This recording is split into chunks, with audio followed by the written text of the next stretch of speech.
Bonsoir à tous, très heureux de vous retrouver pour une nouvelle édition de What the Foot, la 53e dans les studios de Charles King Radio, une édition consacrée au Classico. Le match vient de se terminer entre le Barça et le Real.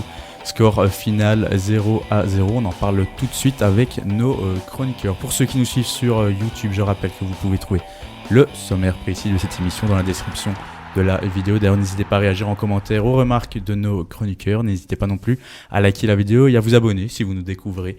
Ça fait toujours plaisir. Vous pouvez également communiquer en privé avec nous via Facebook et Twitter. Les liens sont dans la description de la vidéo. Alors aujourd'hui, pour revenir sur le Classico, 3 chroniqueurs. Tout d'abord Manu. Comment ça va Manu ? Comment tu as vécu le match ? Bonsoir David. J'ai vécu un match très agréable, avec beaucoup de belles intentions. Malheureusement, peu de concrétisation. Yacine, bonsoir Yacine, comment ça va ? Comment tu as vécu le match toi ? Bonsoir David, bonsoir à tous. Très bien, déçu du résultat, mais au final, résultat logique. Et Antonio, bonsoir Antonio, le seul qui avait deviné le 0-0 ici à table, félicitations. Comment ça va ? Merci, bonsoir, ça va très bien. Parfois les 0-0 sont un petit peu ennuyeux, mais celui-ci ne l'était pas, donc plutôt une bonne soirée. Très bien messieurs, on commence donc comme chaque débrief avec vos 3 points. Manu, quels sont tes 3 points du match ? Premier point, je dirais que c'est un score de parité logique qui reflète assez bien le rapport de force entre les deux équipes. Deuxième point, comme je le disais, le 0-0 est presque logique vu qu'il y a eu beaucoup de bonnes intentions de la part des deux équipes, surtout de la part de Real en première mi-temps, mais très peu d'efficacité dans le rectangle et donc peu de concrétisation. Ça manquait de spontanéité dans les derniers gestes.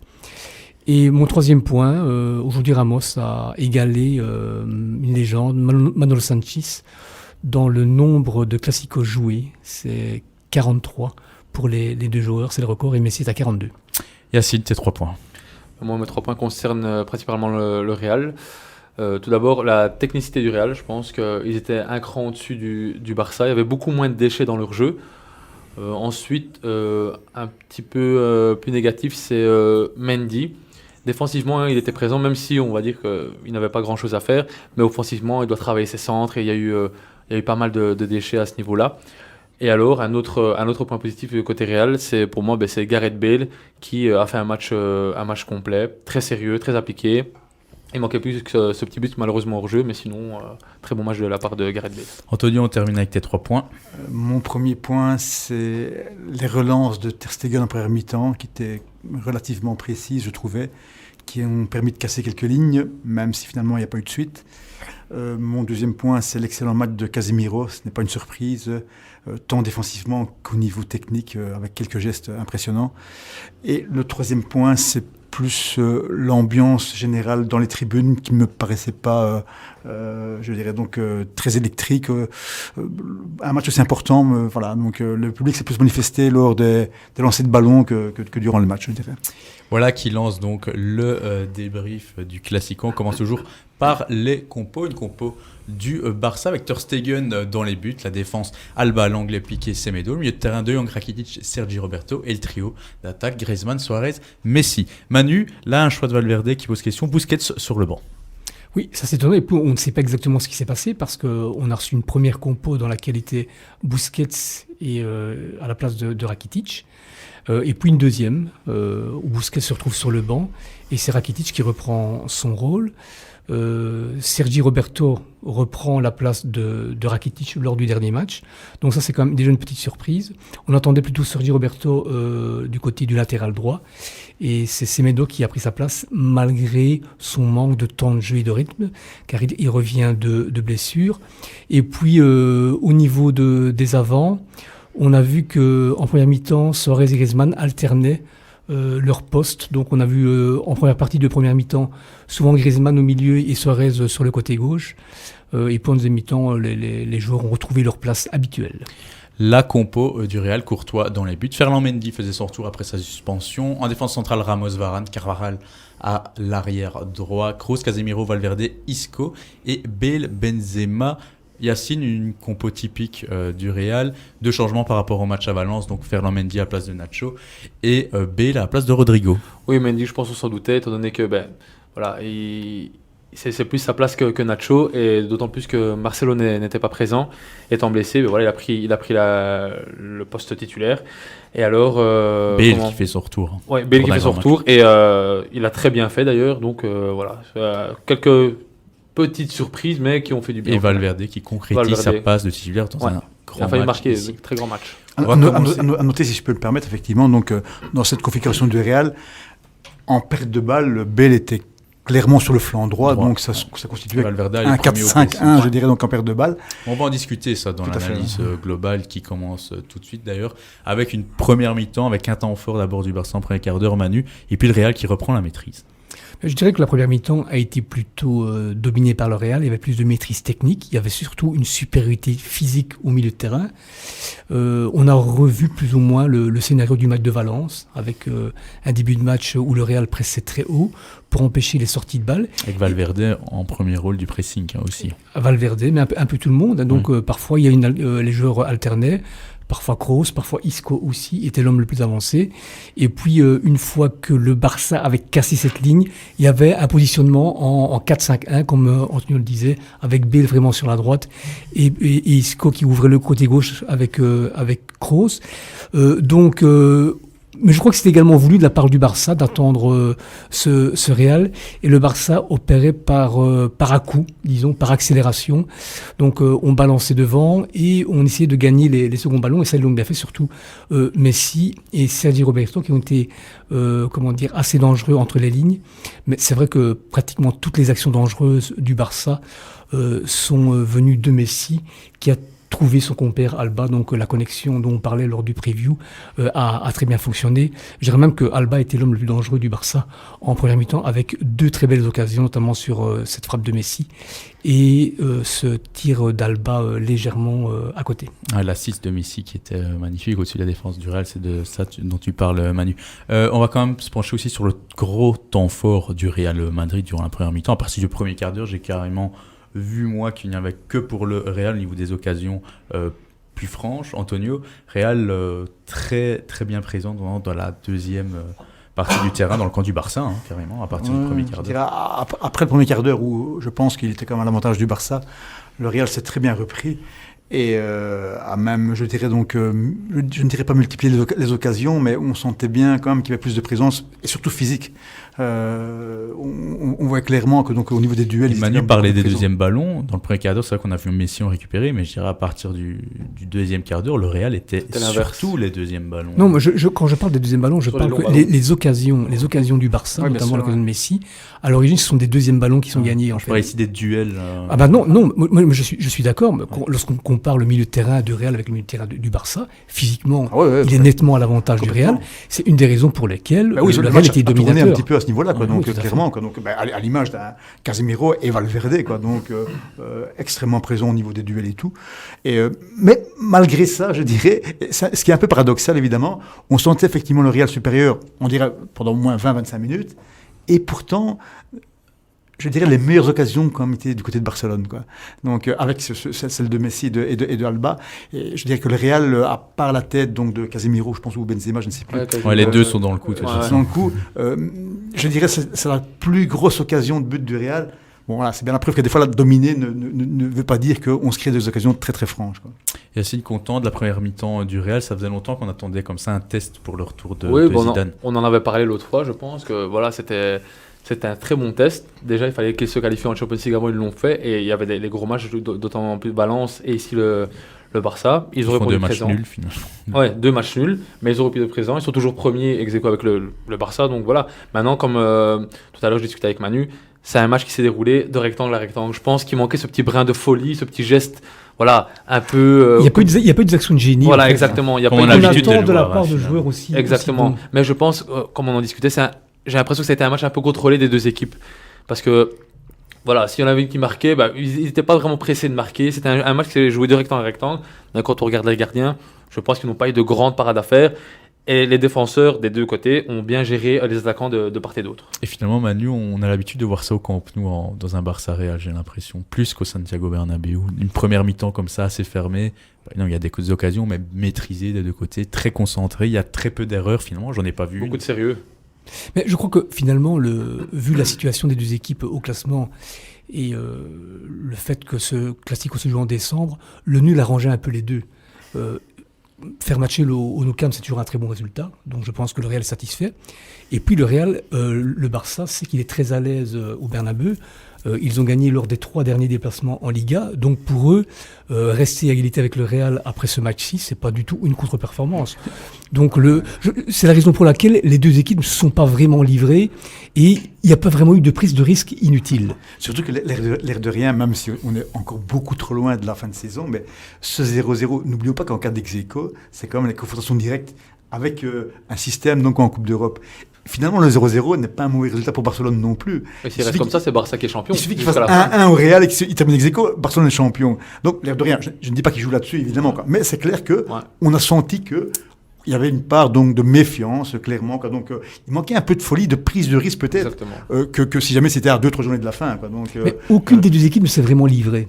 Non, c'est vrai que... Et même, pour rebondir sur la deuxième mi-temps, les changements prouvent cela. C'est-à-dire que c'est Vidal qui est rentré, c'est Modric qui est rentré, c'est pas que des cartouches offensives, loin de là. C'était du poste pour poste. Hein. Ouais, à chaque fois. C'était du poste pour poste.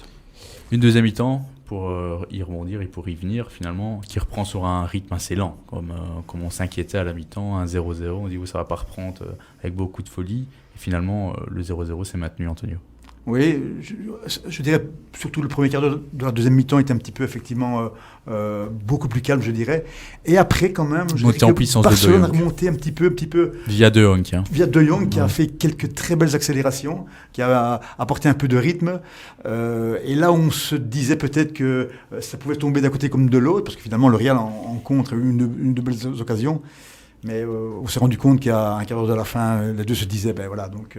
on va rester comme ça. On va rester comme ça, sans prendre trop de risques. Mais voilà, donc je trouve qu'il y a eu un très bon quart d'heure en milieu de deuxième mi-temps. Mais voilà, le rythme avait quand même un peu baissé par rapport à la première mi-temps. Mais par rapport à la première mi-temps, on a quand même senti qu'en deuxième mi-temps, le Barça était un peu plus dominateur, j'ai l'impression. Oui, surtout, moi, je dirais entre la 60e et la 75e. Surtout au niveau de la possession et du contrôle du jeu. Je trouve que le Real a moins maîtrisé qu'en première mi-temps. Peut-être que c'est dû à la fatigue aussi, parce que les joueurs travaillaient énormément défensivement aussi, ce qui permettait des récupérations de balles et ce qui empêchait finalement les joueurs du Barça de développer leur jeu. Mais en deuxième mi-temps, on sentait que les joueurs du Barça arrivaient à percer les lignes plus facilement, notamment ce milieu de terrain qui était dominateur, et donc ils ont été plus dangereux. Surtout, on a mieux trouvé Luis Suarez, qui était complètement inexistant en première mi-temps, on l'a pas vu du tout, mais en deuxième mi-temps, il était beaucoup plus participatif, et donc on a pu le connecter plus facilement, ce qui explique que le Barça s'est créé un peu plus d'occasions. Deuxième mi-temps, le tournant du match pour terminer là-dessus, c'est qu'il y a quasiment le but refusé pour Gareth Bale sur une superbe action là, du Real. On va dire que c'était Messi-Jordi Alba, c'était un peu la connexion qu'ils avaient cherché eux-mêmes en première mi-temps. Donc, au même endroit. Ferland Mendy qui fait une superbe remise suite à une passe de Kroos. Casemiro, ouais. Casemiro était dans tous les bons coups. Casemiro était dans tous les bons coups. Je crois que c'est pour rejoindre un de vos points, et c'est un des hommes du match évidemment. Ouais. Et donc pour quelques centimètres là. Non, oui, c'était comme on discutait tantôt, c'est l'épaule qui est hors jeu, c'est pas son pied, c'est il est hors jeu de quelques centimètres. Ouais. Est-ce que la règle ne pourrait pas être changée du fait que si il y a eu débat cette semaine. Voilà, avec la tolérance. Faudrait voir parce que mais maintenant, si on se fie au règlement actuel, il y a hors jeu de c'est tout, c'est comme ça. Très bien, on va donc clôturer ici cette analyse globale des deux mi-temps pour passer aux individualités des deux effectifs avec les joueurs du Barça à domicile tout d'abord. Lionel Messi, Antonio. Alors, la prestation de l'Argentin. Moi, je dirais qu'il y a très bonne première mi-temps de Lionel Messi. Il a trouvé quelques décalages entre les lignes. Quelques bons dribbles au milieu, quelques décalages et 2 passes, je dirais, décisives. Une très belle occasion sauvée par Sergio Ramos. Il s'est été en deuxième mi-temps, disons qu'il a été un peu mieux muselé, on va dire, par les joueurs du Real. Mais bon, voilà. Donc en première mi-temps, quand même, je dirais, donc pendant le bon temps du Real, c'est lui qui a réussi par quelques passes de génie à porter le danger. Enfin bon, voilà, il était à l'origine de toutes les actions dangereuses du Barça en première mi-temps. Complètement. C'est l'homme du Barça. Et puis on sent bien que quand lui prend la balle, quelque chose va se passer. Voilà. Ou quelque chose peut se passer. Mais d'ailleurs, après, je pense que la toute première occasion, c'est un changement d'aile, je dirais, de 60 mètres. Sans élan. Sans élan, pratiquement. Limite sans regarder aussi. Parce qu'il a un peu de dos au jeu, et il tourne son pied, quoi. On passe d'une action au milieu de terrain à une dangereuse action comme ça, alors qu'on ne voit rien venir. Donc, il faut souligner l'appel d'Alba qui est magnifique. Mais les deux là ensemble, Quand Alba a le ballon, on voit bien qu'il cherche Messi. D'ailleurs, quand c'est Messi qui fait le ballon, la passe à Alba, la balle qui met en retrait, c'est Suarez qui est là. Ouais. Voilà, Mais dernièrement, Alba trouve plus facilement... non, Messi trouve plus facilement Alba qu'Alba Messi. Ah oui, ouais, exactement.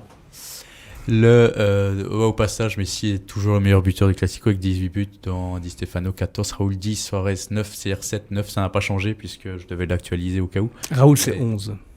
Raoul c'est 11 oui. Moi j'ai vu 10, Manu, chacun ses stats, chacun ses sources. Très bien, au niveau des Classicos joués, mais là ça rejoint un de tes points Manu, Messi quand même en passe de devenir avec Ramos les deux meilleurs, plutôt les deux les plus capés, 43 Ramos, Sanchez 43 tu l'as dit, Messi 42 et notre Xavi, cher Xavi aussi est à 42, Messi rejoint donc Xavi au nombre de Classicos joués. Voilà pour la parenthèse statistique. Suarez, messieurs, Yacine, qu'est-ce que tu as pensé de l'Uruguayen? Alors sur la première mi-temps on est tous d'accord que c'était fantomatique. Oui, mais sur la deuxième, c'est pas qu'il était... beaucoup plus présent, c'est en fait ces appels de balles ont fait du bien aussi, mais je pense la fois où il devait être présent dans le rectangle, la frappe il l'a mis au-dessus du goal alors qu'il était à 2 mètres. Ouais, on a déjà vu Suarez conclure de cette position. Pour moi, Suarez c'est un bon joueur, techniquement c'est pas le meilleur, il met des buts extraordinaires, mais voilà, ici ce genre de match, son niveau technique, malheureusement il n'est pas là il n'est pas le même niveau que les autres, et du coup il était, même en deuxième mi-temps, c'est vrai comme dit Manu, on a pu se trouver Suarez, mais de par ses appels, c'est pas qu'il a été percutant ou quelque chose, et c'est ça qui a fait que le Barça était plus dangereux. Mais sinon, Suarez, pour moi, aujourd'hui, n'était pas au niveau de la rencontre. Mais il était meilleur en dehors du rectangle que dans le rectangle. Ouais. Et ce qui, pour Suarez, n'est pas logique. C'est pas vrai. C'est pas son rôle. La grande force quand même de Suarez, il l'a pas prouvé ici, c'est que même dans un mauvais jour, il ne perd jamais confiance. Et il est capable de gestes extraordinaires. Donc, je me le disais encore, il n'est pas là, mais il est capable effectivement de sortir. Joueurs, hein. Et cette balle, je dirais donc en deuxième mi-temps, une frappe enroulée quand même nettement au-dessus, c'est vrai que je me disais quand même, il est encore capable de la mettre, mais non, là il l'a pas mise malheureusement. Et là il est un peu. Il n'est pas du genre à baisser les bras s'il rate 5 passes. Pas du tout. C'est vrai que c'est sa mentalité, mais je trouvais un peu émoussé quand même. On sentait que ça manquait de spontanéité. Ouais. C'était très prévisible ce qu'elle allait faire, et les défenseurs anticipaient très facilement ses mouvements. Ouais. Même donc, au niveau de ses tentatives de dribble, une, deux fois, c'était très téléphoné. Voilà, c'était très prévisible. On sentait un joueur qui n'était pas dans son meilleur jeu, ça se voyait. Et donc les défenses ont vraiment pris le dessus, mais comme un petit peu, ça reflète un petit peu tout le match. Griezmann, Manu, tu peux continuer sur le français.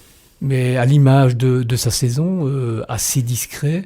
La vue décrochée et déviée sur Messi. C'est sa force, voilà, c'est sa force. Il a un jeu en première intention qui est très bon, qui parfois peut faire la différence. Mais face à des joueurs aussi expérimentés, aussi lucides, aussi bons tactiquement comme Casemiro et les défenseurs du Real, Valverde, etc.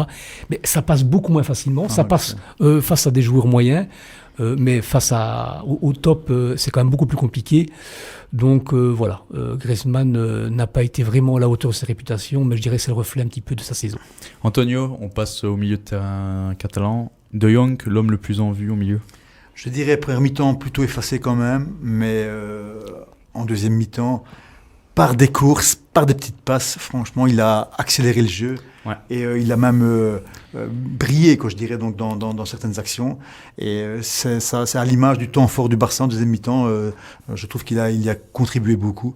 Et en plus, bon, il est quand même tout jeune, il a quand même une très bonne accélération aussi, je trouve. Ouais, c'est ce que sûrement l'entraîneur lui demande, c'est d'être comme ça assez offensif par moment, parce qu'on le voit rarement De Jong prendre des risques. Et ici, je me le disais en première mi-temps, il prend pas de risque De Jong. En deuxième mi-temps, il a réussi quand même à faire quelques incursions dans le milieu. Mais c'est pour ça aussi il passe de génie. Un cran plus haut, parce qu'il est capable donc de on sait qu'à l'Ajax, il était encore plus en dessous. Tout à fait. Ouais. À l'Ajax, c'était vraiment le Busquets de l'Ajax.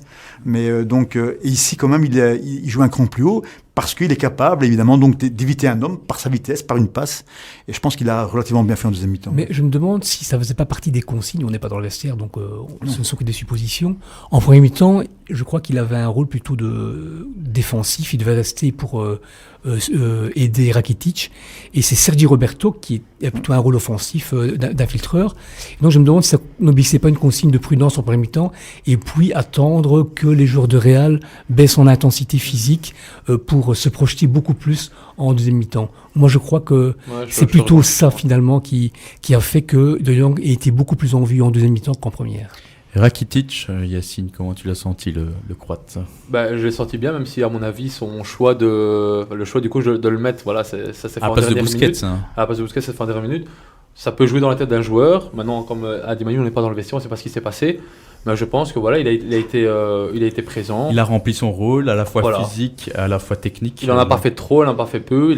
Je pense que c'est un des meilleurs de ce match côté Barça. Mais ce qui est impressionnant quand même, et je pense que les commentateurs d'Eleven le disaient, c'est le calme de ces joueurs lorsqu'ils sont pressés. Ouais. Ils ne paniquent jamais. Ça, c'est- Mais c'est grâce également à une maîtrise technique, Ça, c'est effectivement. typique Barça. Il y a les Mais, de entraînements. toute façon, ceux du Real aussi. Hein. Oui, non, je suis d'accord avec toi. Le clairement, niveau je veux dire, technique général. Ceux du Ça, Real en aussi. Espagne, suis entièrement je sais pas, d'accord. En Espagne, c'est Mais beaucoup comme ça. ce que je veux dire, Oui, c'est que il y avait un très bon pressing de la part des joueurs de Real, Sûr, sûr. et donc on ne panique jamais, Oui. et on fait autant de passes qu'il faut jusqu'à ce qu'on trouve l'ouverture. Mais donc la prudence, la patience est de mise, et ils le font très très bien. C'est un petit peu la grande différence entre un match d'un tel niveau et par exemple un choc de Bundesliga ou de Première Ligue, où c'est quand même beaucoup plus direct. On l'a vu hier avec Dortmund-Leipzig. Ouais, un match typiquement Bundesliga absolument incroyable, avec des grands trucs mais également des erreurs. Sergi Roberto Antonio qui était replacé forcément lors du coup d'envoi au milieu de terrain. Tout à fait. Je dirais effectivement une bonne première mi-temps de Sergio Roberto. Après, donc, suite au changement en deuxième mi-temps, il a été replacé sur le flanc. Mais voilà, donc, c'est pas une surprise parce que bon, on sait bien que c'est un homme qui est capable Très polyvalent. très polyvalent. Enfin, surtout Il excelle donc, dans rien. j'ai l'impression. oui, oui, enfin, mais on sait bien qu'il peut jouer donc à l'arrière et au milieu. Et je dirais quand même qu'il peut être crédité d'une bonne prestation, surtout en première mi-temps. Et puis au deuxième, il a donc occupé le flanc droit. J'étais donc plutôt à bon escient quand même. Je trouve que c'était un des meilleurs du Barça en première mi-temps. Il avait ce rôle d'infiltration, notamment sur l'occasion de Messi. C'est grâce à une infiltration de Sergio Roberto. Heureusement que Courtois sort très bien et le devance. Mais donc, il avait ce rôle-là. Et je suis pratiquement certain que si on voit les positions moyennes de tous les joueurs du Barça, notamment des avants en première mi-temps, je suis pratiquement convaincu que Sergio Roberto est à leur hauteur. Il avait cette consigne de se projeter et d'amener le danger depuis la deuxième ligne. Et je pense qu'il l'a assez bien fait. Busquets avait une image préparée puisque lui on le voit tout le temps mais on ne parlera pas de lui malheureusement aujourd'hui le milieu catalan. Je suis quand même curieux de savoir ce qui s'est passé parce que c'est quand même, je dirais donc une information quand même très importante. Ouais. Bon, c'est quand même une légende. Un classico sans Busquets. Il s'est passé quelque chose parce que bon, déjà les trois défaites du Barça cette année-ci à l'extérieur, Busquets n'avait pas commencé les matchs. Ouais, Donc je ne pense pas que Valverde soit stupide pour retirer, enfin ne pas aligner un joueur oui, lors d'un classico à domicile, alors que lorsqu'il n'avait pas aligné, il n'avait pas été aligné, ils ont perdu. Je me demande si c'est pas la volonté de Busquets de ne pas jouer, alors il ne s'est pas senti à 100% pour jouer ce match, parce que c'est vraiment étonnant. On le verra ce week-end déjà s'il est aligné. Donc s'il n'est pas aligné, c'est qu'on sait qu'il y a sans doute une blessure physique ou que sais-je. Ou alors si c'est un motif personnel, comme tu dis. Je pense que déjà ce soir, il y a eu sûrement des interviews à ce niveau-là, donc ça tombe de moi, on aura d'autres précisions. Voilà, on ne va pas s'y attarder. La défense centrale du Barça, Piqué, l'anglais Manu, que j'ai trouvé assez sûr défensivement. Très solide, très bonne dans le jeu aérien. Finalement, dans la continuité de l'an passé, malgré les frasques européennes, on le sait, mais déjà l'an passé, on les avait soulignés, Piqué et l'anglais, comme quoi, oui, quand ils sont à leur meilleur niveau, à part la déroute, ils ont fait une très bonne saison. À part la déroute à Liverpool, ils avaient été très bons tous les deux.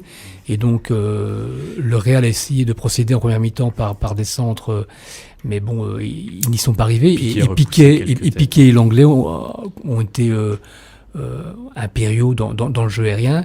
Ils ont été sobres, ils ne sont pas compliqués. Et l'anglais, si, parfois il se complique, mais sans paniquer, j'ai envie de dire. L'anglais a fait une mauvaise relance en première mi-temps. Mais l'anglais, parfois, on voit il va faire sa passe, mais elle arrive quand même. Voilà, il prend quelques risques, mais ça ne s'est pas payé cash aujourd'hui. Mais bon, même si en début de deuxième mi-temps, il y en a une belle là dans l'axe où il se loupe pas mal. Mais bon, mais ça à l'image un petit peu de ses équipiers. Et je pense qu'il prend confiance et il prend un peu plus de risques qu'autrefois. Et voilà, je pense qu'il se bonifie quand même vraiment. Depuis quand même 2 saisons, ce fameux anglais. Les latéraux de départ, Yacine, donc c'était Jordi Alba et Semedo. Est-ce que tu as envie de ressortir un des deux particulièrement ? Moi, c'est Alba. Pour moi, c'est Alba. On voit bien que ça a été avec Messi, je pense, le joueur le plus dangereux. du côté du Barça, notamment par leur combinaison tous les deux. Quand ils jouent ensemble, quand ils se trouvent, c'est quasiment, ça fait mouche à chaque fois. Ici, ils ne sont pas trouvés, voilà, il n'y a pas eu le but, mais ils se sont trouvés pas mal de fois. Donc je pense que Alba et Messi, quand ils jouent, c'est impressionnant. Maintenant, ils jouent qu'à deux. Et l'un cherche l'autre, voilà, mais ça a été très fort Alba aujourd'hui. Le problème de Jordi Alba, c'est que le Classico arrive un peu trop vite par rapport à lui, parce qu'il n'a repris que samedi passé. Que samedi passé, donc il est en manque de rythme. Donc on l'a vu beaucoup en première mi-temps, mais beaucoup moins en deuxième, ce qui est un peu normal, parce que c'est un joueur je pense qu'il n'a pas encore 90 minutes à fond dans les jambes, parce que sinon, lorsqu'il est en forme, c'est de la première à la 90e minute qu'il est présent offensivement. Antonio, pour terminer, Ter Stegen, que tu as souligné durant l'introduction, et ces magnifiques relances qui ont failli débloquer des situations. Il en a fait 3 ou 4 en première mi-temps, toujours les mêmes, je dirais, donc dans l'axe, assez fortes. Mais en plus, elles étaient assez risquées, mais elles arrivaient à destination. Sauf après, je pense qu'il en a quand même raté une ou deux finalement. Je me disais forcément donc c'était quand même volontaire, sachant que le Real pressait assez haut, qu'un joueur revenait dans l'axe pour recevoir le ballon. Maintenant voilà, donc ça permet quand même donc d'avancer de 30-40 mètres. Et bon, je pense qu'il a trouvé, enfin il a quand même prouvé que Dupié, c'est, on peut dire, le meilleur gardien du monde. Bon, cela dit, donc au niveau des arrêts, il n'a pas eu à en faire, comme Yacine disait. Finalement, les deux gardiens n'ont pas dû s'employer, je dirais, donc sur leur ligne, évidemment, donc de faire des arrêts décisifs. Mais voilà, donc il s'est plus distingué par ses très bonnes relances que par son keeping, parce que c'était pas vraiment nécessaire. Et lorsqu'ils ont été battus, ils ont été suppléés par leurs défenseurs. Tout à fait. Tout à fait, exactement. Donc, cela dit, Ter Stegen, en parlant de Ter Stegen, n'oublions pas quand même que samedi passé, donc, il a quand même fait une petite bourde contre la Real Sociedad. Et finalement, cette année-ci, c'est pas la première, l'air de rien, alors qu'il a encore une très très bonne cote et tout le monde est satisfait. Hein. Et tout le monde est donc, je pense, s'aperçoit que c'est vraiment un des meilleurs gardiens du monde. Mais pourtant, cette année-ci, je trouve qu'il fait un peu plus d'erreurs que les autres années. Je ne sais pas ce que vous en pensez. Mais Oblak aussi. Je trouve qu'Oblak paraît un peu moins sûr, sans faire de bourde, je dirais, comme Ter Stegen a pu en faire 2 ou 3 cette année-ci. Le but à la Real Sociedad, Oblak fait une erreur aussi, lorsque l'Atlético perd 2-0. Le même type d'erreur, en fait. C'est je pense que celle-ci est un peu plus flagrante quand même. Maintenant, je pense que Ter Stegen, par exemple, contre l'Atlético, s'il n'est pas là, l'Atlético gagne aussi. Donc oui, bien sûr. Il fait ses beaux, mais pour moi, tu as dit, au pied, c'est le meilleur gardien, mais même à la main, pour moi, c'est le meilleur gardien du monde actuellement. Il n'y a pas plus fort que lui. Encore dans ce Classico, je ne sais pas si tu te souviens, le centre de Benzema, c'est lui qui sort avec son pied. Avec son pied, ouais. C'était Isco qui était à la réception. À la Sociedad, il a fait avec la main, il s'était trouvé. Hein. Là, il a fait avec son pied, il l'a eu directement. Donc, je pense qu'actuellement, c'est le meilleur gardien du monde. Très bien, on clôture ici l'effectif catalan. On passe tout de suite au madrilène. Yacine, elle est pour toi la première photo, c'est Karim Benzema, Cabenueve, comme ils disent. Bah oui, Cabenueve. Comment tu l'as senti là? Un match complet, il lui manquait ce petit but. Il a beaucoup participé au jeu, comme il fait souvent, mais voilà, il décrochait beaucoup, des 1-2 avec Gareth Bale. Avec son style qu'on connaît très bien, il l'a très bien fait de temps en temps, entre les lignes. Talonnade, magique comme il sait les faire aussi. Son jeu en combinaison avec Isco qui a fonctionné aussi pas mal. Maintenant, encore une fois, il lui manque ce but. Il va pas marquer à tous les matchs, mais voilà, je pense qu'il est un match très impliqué. Néanmoins, la première occasion quand il se retourne du gauche. Directement, pied gauche. Typique d'un homme en confiance, parce que d'habitude Benzema il remet en retrait, etc. Là, boum, il a tenté. Mais je pense qu'il prend de plus en plus son rôle à cœur, étant donné que pour moi c'est le patron du Real avec Ramos, mais offensivement c'est lui le patron. Du coup, il sait que on joue beaucoup pour lui maintenant, ce qui était le cas avant, et il le fait très bien. Bale, Manu, Gareth Bale, alors on l'avait dit en preview qu'il serait titulaire, il me semble, le Gallois qui expérimenté pour ces matchs, donc a eu la confiance de Zidane pour ce Classico. On s'y attendait parce que, évidemment, lors d'un match de cette importance, c'est bien d'opter pour l'expérience, et lui là. Et je pense que lui commence à choisir ses matchs aussi. Donc, ce qui l'intéresse, c'est les grandes affiches, là où il peut se voir. Et je trouve qu'il a fait preuve d'une très très bonne mentalité. Il s'est battu. Notamment en premier mi-temps, il était chercher une balle qui allait sortir en sortie de but, un très beau tacle défensif. Il a joué un rôle important du côté droit. Malheureusement, c'est un joueur qui est aussi à court de match. Il manque de vitesse, notamment sur une très belle passe, je pense, c'est de Modric en deuxième mi-temps l'extérieur du pied. il pousse la balle un peu trop fort, mais il n'arrive pas à aurait prendre. fallu une action de génie, c'était quand même pas facile. Donc, Mais super passe en profondeur. T'imagines le contrôle orienté et la course parfaite qu'il doit Au Bayern, faire. il l'avait fait. Hein, quand Oui, mais le contrôle, oui, mais voilà, mais c'est ça. Il y a 5-6 ans, peut-être que cette balle-là. Beaucoup de matchs en moins aussi maintenant. Oui, donc c'est un peu différent, mais d'une manière générale, je trouve que dans le collectif du Real, il a été important, il a participé, et moi j'ai trouvé d'une manière générale qu'il a fait un bon match. Le troisième homme, on va dire, offensif madrilène du soir, c'était Isco. Antonio Isco qui revient petit à petit là et qui bénéficie de la confiance de Zizou. Un parcours étonnant. On dirait qu'il avait fait 2 années sabbatiques. Ce Isco qui revient quand même à un niveau très intéressant. Et très inspiré. Et ça mettre aussi au crédit Zidane. Hein, oui, il faut l'avouer, parce que de remettre un joueur qui paraissait perdu. Et c'est pareil pour Marcelo. Et je pense que c'est une question Marcelo également. doit encore prouver un peu plus. Voilà. Bon, maintenant, Isco, ça ne fait pas longtemps qu'il revient dans le parcours.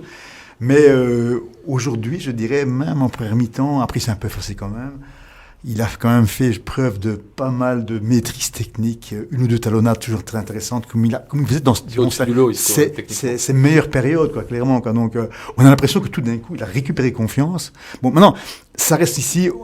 Sur quelques actions de deuxième mi-temps, on a vu un petit peu son manque de vivacité, son manque de punch. Ça le caractérise aussi. C'est un petit peu la raison pour laquelle ce Isco est un très bon joueur, mais il lui manque un palier à franchir, qu'il ne franchira jamais finalement, parce qu'il lui manque ce coup de rein qu'a un Eden Hazard. C'est ce qui fait son style.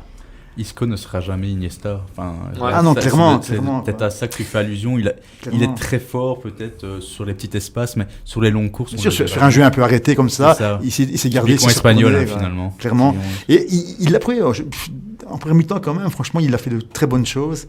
Mais bon, il s'est un peu éteint en deuxième, je trouve. Mais le journaliste Elias Baïf disait que Isco était très très important pour le Real dans la domination dans le contrôle du jeu. Parce que c'est quelqu'un qui demandait beaucoup le ballon et qui l'utilisait toujours à très bon escient. Et là, c'est vrai que je suis d'accord par rapport à ça. C'est vrai qu'il permet au Real de s'installer dans le camp adverse. Malheureusement, je trouve que c'est très beau jusqu'aux 18 mètres. Et puis, là, il manque le coup de rein qu'avait Iniesta pour faire la différence dans les 18 mètres. À côté de cela, il apporte quand même, ce contrôle, cette maîtrise technique qui permet au Real de s'installer dans le camp adverse. On peut très bien lui donner la balle, il l'a protégé. Voilà, il la protège très bien. Et je crois qu'il affectionne ce rôle-là. Être un électron libre, c'est vraiment un électron libre qui va un peu il est partout. derrière les attaquants, au point final. Effectivement. Maintenant, je crois qu'il est bien meilleur face au jeu que dos au but. Dos au but, il est en difficulté. Tandis que face au jeu, là, il est vraiment très à l'aise. Très bien, voici la conclusion pour Isco, mais on passe à un joueur tout aussi intéressant, c'est l'Uruguayen Fede Valverde. Manu, lui, il prend de plus en plus d'ampleur sous Zidane. C'est peut-être l'homme de l'ère 2, j'ai envie de dire, de Zizou. Clairement. Voilà, c'est un élément très important de cette deuxième ère de Zidane. Il apporte une stabilité défensive, parce qu'avant c'était Modric qui jouait à sa place. Et lui est un joueur évidemment plus physique et avec des qualités plus défensives qu'offensives. On l'avait fait remarquer en preview, donc que Modric et Kroos sont rarement titulaires ensemble désormais, que ça serait Valverde, Kroos, Casemiro qui reprendrait la relève de plus en plus. Tout à fait, je crois que c'est vraiment le milieu de terrain, un milieu de terrain très physique, mais également très bon techniquement. Maintenant, Valverde, c'est vraiment un box-to-box. Donc, c'est un joueur... Il a encore prouvé aujourd'hui, 2 frappes. Très bonne frappe aussi. Oui, c'est un joueur du second ballon, mais c'est pas un joueur de la dernière passe. Ah non. Donc, voilà. Il a eu l'exemple ce soir. Il a eu 2 fois, en premier mi-temps, après une magnifique sortie de balle des joueurs de Real, eh bien, il doit faire une passe en profondeur pour Bale. Il l'a fait au mauvais moment, dans le, un peu trop forte. Et en deuxième mi-temps, une très bonne sortie de balle aussi. Ouais. Eh bien, il tarde un peu trop à faire la passe à Gareth Bale, et ce qui permet le retour de Vidal. Donc, c'est un joueur très très fort sur le second ballon. D'ailleurs, il a fait 3 très belles frappes.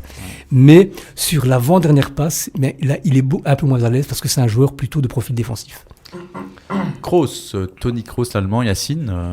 Kroos en patron aujourd'hui du Real. Oui, dans Madrid le milieu, également. je pense qu'il a fait le taf. Maintenant, Kroos, on le connaît Ses frappes beaucoup. ne partent plus à Kroos. Comment ça se fait? Mais il frappe de moins en moins. Mais ce qu'il caractérise aussi, ce sont ces longs ballons. Quasiment tout le temps précis sur le joueur, et il en a fait pas mal. Les transversales sont toujours aussi magnifiques. Ouais, voilà. Il sait faire la faute quand il faut faire la faute aussi.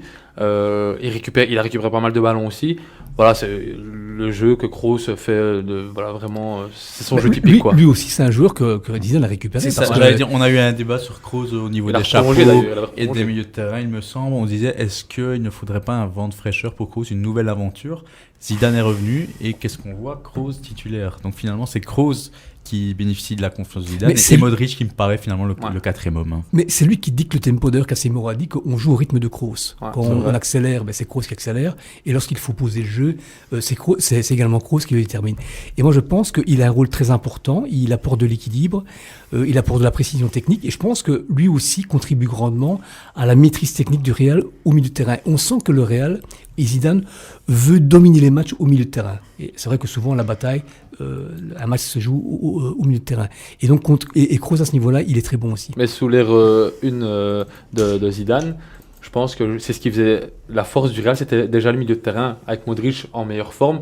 Maintenant, je pense que Modric n'est pas voilà, mécontent de son rôle de, on va dire, de 12e homme. voilà, c'est ça, il rentre, mais voilà, quand il rentre, il fait le taf. Il a plus l'âge voilà, qui permet Pour de enchaîner les matchs, en fait. exactement pour enchaîner Et les matchs. Sinon, le talent, il a toujours. Et je hein, pense quand il que rentre en Zidane a jeu. trouvé son équilibre avec Kroos, Casemiro et Et lors des Valverde. grands matchs, c'était aussi ce milieu de terrain-là en Liga, puisqu'à l'Atlético, c'était Valverde, Casemiro, Kroos. Hazard était là ce Avec soir-là. Gareth Bale aussi. Mais voilà, donc c'est Ouais. ces trois-là Attends, qui vont jouer. Un remplaçant comme Modric, je le veux bien. Hein, Ah, mais c'est honnêtement. peut-être Donc, aussi bien joué il- de la part de Zidane. il hein, rentre de- 20-25 minutes, capable de faire toujours de distiller une très bonne passe. Je me souviens à Wanda, il était rentré, il avait fait un très très beau match Ouais. durant 20 minutes.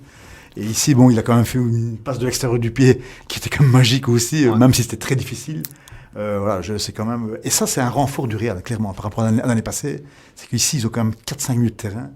Ils savent éventuellement, en cas de... Mais le renfort, c'est Valverde. C'est Oui, Valverde clairement, voilà. qui- Valverde est un gros qui a renfort pris, par rapport à euh, l'année passée. de l'importance par rapport à l'année passée. L'année passée, Maintenant, dans le terrain. mais c'est vrai que c'est un joker de luxe. Si Ouais. on peut utiliser Modric de cette manière-là pour tenir la balle, pour tenir un score, c'est vrai que ça, c'est vraiment avoir un deuxième homme, avoir un ballon d'or comme 12e homme, c'est pas à la portée de toutes les équipes. Hein.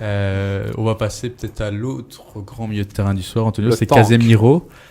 Casemiro en mode grand air du Real Madrid, hein, parce que c'était celui on l'a tout de suite reconnu, sa vivacité, son agressivité, sa précision de passe, parce qu'il devient même un génie maintenant avec la passe, Ouais. et c'est sa technique. Et sa faute, hein, Et sa sa faute faute- habituelle. et sa donc, faute sans jaune. il a quand même une jaune ici. Oui, hein, oui, oui, oui. Il a quand même, parce que bon, là, C'est c'est- tout- mais toujours à la fin. mérité, ça. Oui, il méritait, mais bon, voilà, il arrive toujours à se sortir quand même nettement avant. Ouais. Il a une Ouais, jaune donc, toujours, il reste 10 minutes et il a Homme une du jaune. match du Real, Casemiro aujourd'hui. Ouais, franchement, moi je le mettrais oui homme du match évidemment parce que voilà, il a failli marquer, il a fait une très bonne passe, il a fait 2-3 gestes techniques. Mais vraiment sublime, je trouvais, en talonnade et de double touche. Ouais, puis même des il- remises en un temps en aérienne. Aérienne, Ouais, non, mais bon, ça, Casemiro, au meilleur de sa forme, c'est quand même un des meilleurs milieux du monde. Ouais, c'est quasiment le Et, milieu. Et puis même défensivement, il est très présent. Ouais. Il a coupé des balles, des actions importantes Bien sûr, bien de sûr. la part du Barça. Mais il joue tout le temps, c'est pas le hasard, il joue Ouais. tout le temps, tout le temps. Le tout seul temps. match qu'il Mais n'a pas comment- joué, c'est ce week-end. Et Oui, il l'a pas mis. tout Et à fait, on lui a posé la effectivement. question à Zidane, est-ce que vous le préservez? Et vous verrez s'il sera titulaire. Parce que je pense que s'il prenait la jaune face Oui, à il avait- Valence, oui, il ça avait serait- quatre Ouais, exactement. ici, Il est ici, suspendu. il est suspendu parce qu'il a pris la jaune. Donc c'était tout à fait Mais oui, bien oui, réfléchi. c'était Mais je pense que prévisible. sa jaune, il le fait exprès parce que la faute qu'il fait, c'est quand même exagéré. Donc il sera Ah suspendu ouais, mais pour quand la même, quand même. réception de l'Athletic Bilbao. Bilbao à domicile. Ouais, Bilbao en déplacement n'est quand même pas la meilleure équipe d'Espagne non plus. Donc voilà. T'as su mettre Modric. C'est pas grave. La défense centrale, Yacine, Varane, Ramos, qui ont essayé aussi de marquer des buts. Sur Oui, chaque sur, passe arrêtée, ils étaient toujours là. Ouais, voilà, Comme maintenant. Et très solides derrière. Voilà, exactement. Je pense que les deux paires défensives de part et d'autre ont fait leur match très solide, très sérieux. La paire défensive du Real a eu, on va dire, plus d'impact Franco-espagnol, hein, finalement, Ouais, des deux c'est côtés, vrai. hein, les deux Ouais, paires. c'est Il y a eu plus d'impact au niveau de la paire défensive du Real, niveau donc offensivement, impact offensif. sur le corner. Maintenant, il y a eu un petit fait de match. Pour moi, il y a une faute sur Varane. Ah ouais, Il y a une tu reviens semelle sur qui est l'arbitrage. Alors, assez dangereuse. Bah alors voilà, c'était juste pour parler de ce match-là, mais sinon, c'est vrai qu'offensivement, il était présent, défensivement encore plus, très sérieux de la part des deux. Mais Ramos, il a fait du Ramos en première mi-temps lors du temps fort de Real. Il est resté 5 minutes dans le rectangle du Barça. Ouais. Sur les longues sorties. il attendait les centres, il revenait pas en défense, il voulait absolument marquer son petit but. Ouais, il a failli le provoquer. Je pense qu'il a touché 1 ou 2 fois de la tête. Ouais, Ramos. Il a toujours son rôle comme ça. En fin d'une mi-temps, et de la première mi-temps, il aime bien monter pour faire le surnom. Les latéraux, Manu, pour terminer avec les effectifs du soir, Ferland Mendy, Carvajal. Alors Ferland Mendy reprend, on va beaucoup en débattre je pense du français, il a eu un rôle important aujourd'hui, s'attaquait beaucoup côté gauche notamment en première mi-temps, mais j'ai trouvé que les centres n'étaient pas dignes des grands latéraux gauche d'Europe. Bah, évidemment c'est pas un grand latéral d'Europe, c'est évident, donc ça manque de précision, de justesse technique, bah, on est loin quand même du niveau de Marcelo, mais il a fait son travail défensivement, c'est vrai qu'il a également eu des bonnes intentions, voilà, il est offensif. Hein. Voilà, il a fait des bons appels de balles. D'ailleurs, sur le but annulé, c'est un très bon appel de balle de Mendy. Et la remise était très bonne cette fois-ci. Malheureusement, ça ne compte pas. Et quand ça comptait, c'était pas bon. Donc, mais sinon, voilà, je pense qu'il n'a pas démérité. Et Carvajal m'a un peu déçu quand même. J'espérais de lui un match plus présent offensivement. Il a fait un bon petit raid après mi-temps. Il a dribblé 2-3 hommes de suite là. Oui. Bon, j'avais jamais vu ça de Carvajal. Mais moi je vois Carvajal quand même beaucoup plus offensif, plus présent offensivement lorsqu'il joue à domicile et un peu moins défensivement. J'imagine que ce sont des consignes aussi. On contexte du match qui est prudence avant tout. Oui, je vois ça. On sent qu'il y avait des consignes de prudence de la part des deux côtés. Le nul arrangeait un peu tout le monde et donc les latéraux se sont quand même moins projetés qu'ils le font habituellement, notamment Carvajal et on remarque aussi que Carvajal, quand il joue avec Marcelo, c'est pas le même jour non plus. Quand les deux latéraux là jouent ensemble, même s'ils sont de part et d'autre, c'est vraiment pas c'est pas la même équipe sur le terrain. Je trouve ici Mendy, il est plus défensif que Marcelo. D'ailleurs, on le voit sur ses centres, etc. Marcelo, au niveau technique, je pense que c'est le meilleur latéral gauche au monde. Mendy, non, c'est quelqu'un qui sait défendre parce que défensivement, sur 2-3 accélérations, il a su prendre de vitesse Semedo, ce qui n'est pas donné parce que Semedo est un joueur très rapide. Mais offensivement, quand il faut centrer, les centres, c'est au 3e poteau, c'est dévié sur le dos de Piqué, c'est pas des bons centres. Et je pense que Carvajal a pris ce côté plus défensif pour pallier justement au fait que le côté droit du Barça n'était pas trop dangereux.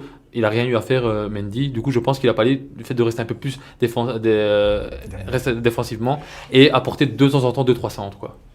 Très bien. Messieurs, on va terminer avec Courtois qui n'a pas eu beaucoup de boulot finalement, Antonio. Le Belge correct à l'intérieur de ses cages. Franchement, c'est vrai qu'il n'a pas eu... les occasions du Barça, finalement, c'était à côté ou pas de reprise ou au-dessus. Donc, je pense qu'il a fait son job. Les deux gardiens, tout voilà, je vous dis, à l'image des deux gardiens, ils n'ont pas fait d'erreur. Donc, à part que, forcément, Ter Stegen a un jeu de pied meilleur que celui de Courtois. Et encore, Courtois se débrouille très bien également au pied. Mais voilà, donc match sans faille et sans risque. Très bien. Ouais, pour terminer, le classement, maintenant qu'il est à jour, tout le monde et toutes les équipes ont le même nombre de matchs. Donc Real et Barça, après 17 journées, premier, deuxième ex-aequo avec 36 points. Le FC Séville est 3e avec 31 points. Retafe est 4e avec 30 points. L'Atlético, 5e avec 29 points. Et la Real Sociedad, 6e avec 28 points. Retafe est 4e pour le moment, presque à la moitié du championnat. Et on pensait qu'il n'allait pas pouvoir rééditer le championnat de l'année passée, parce que l'année passée, il rate la 4e place, je pense, lors de la dernière journée. Ouais. Et ils sont encore présents, donc ce qui montre que c'est une équipe très très solide. Et si Retafe arrive à faire une deuxième saison avec une aussi belle place, chapeau à l'équipe, chapeau au coach et chapeau au club, parce que faire 2 fois top 5 pour un club comme ça, pas le plus riche, pas le plus réputé, pas le plus agréable dans l'ombre des monstres madrilènes. C'est le 5e budget le plus faible de la Ligue. Voilà. Je crois que c'est 45 ou 50 millions de budget. Et donc c'est remarquable. Et j'attends avec impatience le match d'Europa League contre l'Ajax. L'Ajax, comme je trouve une opposition de style très intéressante. L'Ajax passe du Santiago Bernabéu au Colisée. Mais l'Ajax va pas très froid, le stade de Retafe. Même quand il manque une tribune, je pense, à Retafe, en plus des relogos. Je pense qu'il manque une tribune. Même quand il fait chaud à Madrid, il fait froid là-bas. Exactement. C'est un stade très ouvert là-bas. Mais comme tu dis, Manu, opposition de style. Et si l'Ajax ne le prend pas au sérieux, cette Europa League, ils pourront se casser les dents face au bloc. L'Ajax individuellement est bien meilleur que Retafe, mais Retafe c'est une équipe très solide, c'est un bloc, il n'y a pas de faille. Contre les grandes équipes, il perd tout le temps. mais attention, si l'Ajax, comme tu dis, ne prend le match un peu à la légère, Retafe peut créer la surprise. Et c'est un beau tirage pour ce club qui mérite d'avoir un grand d'Europe sur sa pelouse en banlieue. C'est ça qui me fait trop rire. Mais très bien, messieurs, merci. Cela dit, si on peut un petit peu parler, effectivement. On va clôturer. On va clôturer. Je pense qu'aujourd'hui, pour résumer, on a quand même vu, on en parlait au début de saison, c'est que la lutte va être entre Real et Barcelone. Je pense qu'ils vont quand même se battre jusqu'au bout, parce qu'ils ont un niveau très très similaire, clairement. Et un niveau similaire, mais par rapport au début de saison, les deux, je trouve qu'ils sont meilleurs. On progressé clairement. Je veux dire, maintenant, le niveau qu'ils montrent, et on en a débattu la semaine passée pour la Champions League, c'est vraiment comme deux gros outsiders, même si on peut les cataloguer de favoris, mais bon, à part Liverpool, je dirais, donc, ils sont donc, je dis pour la Champions League, juste en dessous des 5-6 équipes, là, et moi je place Barcelone et Real dans ces équipes-là, comme avec PSG, City, Juve, etc. Donc, et bon, pour le championnat, l'Atlético cette année-ci n'est pas à la hauteur, donc, de ces deux-là. Donc je pense qu'ils vont faire cavalier seul, mais je pense qu'il y aura lutte jusqu'au bout, quoi. Et pour terminer, juste une petite anecdote, une petite stat, c'est Zidane qui n'a toujours pas perdu au Camp Nou. Oui, donc 4 déplacements, je pense, en 2015-2016, son premier victoire. Ensuite, en 2016-2017, 1-1 avec le but de Ramos en temps additionnel. Ouais. 2017-2018, je pense que c'est un 2-2. Donc c'est mais là, c'était terminé. Le championnat était terminé, ils avaient même perdu en décembre 0-3. Et donc cette année, pour son retour, aucune 0-0, défaite au Camp Nou. Aucune défaite au Camp Nou. C'est très rare un coach qui n'a jamais perdu. Même Klopp l'a perdu. Moi, j'avoue que je l'avais dit ici, j'étais très sceptique sur le retour de Zidane.